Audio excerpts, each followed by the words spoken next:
Le piante non sono solo silenziose compagne, hanno memoria, segreti e poteri che pochi sanno ascoltare. Due custodi vegliano su di loro per proteggere l'equilibrio tra natura e umani. A questa erbuccia manca un tocco di amaro. Potresti aggiungerci dell'assenzio. Custodi, vi prego, aiutateci. Aiuto, vi prego. Cos'è successo? Aiuto, guardate cosa ci è successo. Ma queste non sono comuni scottature solari. Che cosa avete preso? Ci avevano detto che l'oleolito di Perico protegge la pelle, ma guardate che cosa ci ha fatto. Ci ha fatto del male. Fatemi dare un'occhiata più da vicino.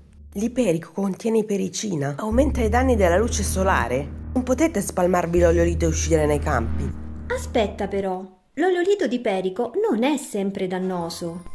Tradizionalmente, infatti, si prepara lasciandolo esposto al sole. In questo modo i raggi UV vanno a rendere innocua una sostanza che potrebbe essere altamente fotosensibilizzante e quindi molto dannosa alla pelle. Quindi potrebbe essere che qualcuno ha fatto un oleolito senza esporlo al sole e l'ha spacciato per protettivo? Ma com'è possibile? L'abbiamo comprato al mercato, pensavamo fosse sicuro. Al mercato? Andiamo subito a controllare. Senti qua, ma com'è che si chiama un tasso che va in vacanza? Sentiamo questa. Tasso Barbados? Tinture madri, oleoliti, per la vostra salute, per la vostra pelle, per il benessere. Bingo! Guarda, deve essere proprio lui. Sei tu che hai venduto l'oleolito di Perico che ha fatto ustionare tutte quelle persone? Ma io volevo solo fare un oleolito. Ho trovato la ricetta su internet, però non l'ho messo al sole, l'ho tenuto in dispensa, non lo sapevo. Senza sole hai lasciato intatta l'ipericina. È un fitocomposto molto potente. Viene addirittura usato in campo oncologico. Ma se lo si mette sulla pelle e poi ci si espone al sole, equivale ad abbronzarsi sulla griglia di un barbecue. Ma non volevo fare del male, pensavo fosse giusto così. Le erbe vanno rispettate. L'iperico può curare le ferite, ma solo se preparato nel modo giusto, altrimenti può diventare molto pericoloso.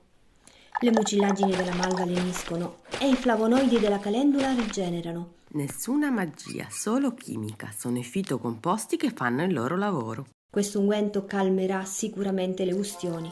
Ah, sì, funziona. Sembra bruciare già meno. I nostri nonni sapevano che l'oleolito di Perico doveva riposare sotto il sole, ma grazie alla scienza oggi abbiamo anche la spiegazione ai perché della tradizione. Ogni pianta può essere alleata o nemica, dipende dal sapere e dal rispetto che portiamo con noi. E questa sera, per festeggiare la guarigione di tutti, non perdetevi il grande concerto di Genziano Ferro. In spiaggia il sole ustionava, frizzava, scottava ad agosto sulla pelle di Paola. Oh, Paola, Paola.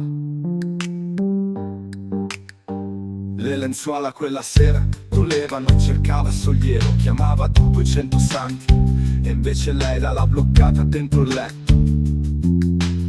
Rosso relativo il mio olio è venuto perché non l'ho mai esposto al sole, lo sai che è fotosensibile. Forza armati per questa sera che domani torna fuori.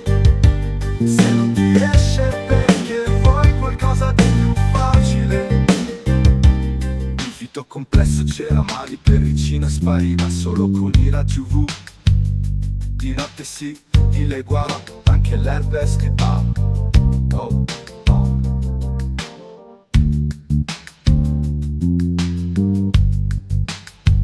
E l'eczema giocava al rimpiattino, si nascondeva e si mostrava. Cercava sollievo con il cortisone, invece le bastava solo un unguento con la cera.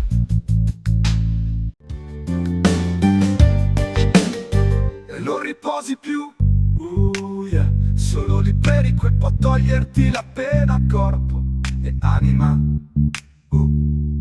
Posso dimostrarti adesso che ha ben altre forme. Il fito complesso, il prurito si placava, si calmava, scompariva nella notte fonda dalla pelle di Paola. Oh Paola, oh Paola. Il sollievo quella sera era troppo e cercava chiamava 200 amiche, ringraziava San Giovanni. Rosso relativo, il mio olio è venuto perché non l'ho esposto al sole. Lo sai che fotosensibile. Forza, armati per questa sera che domani torna fuori. Se non ti riesce perché vuoi qualcosa di più facile.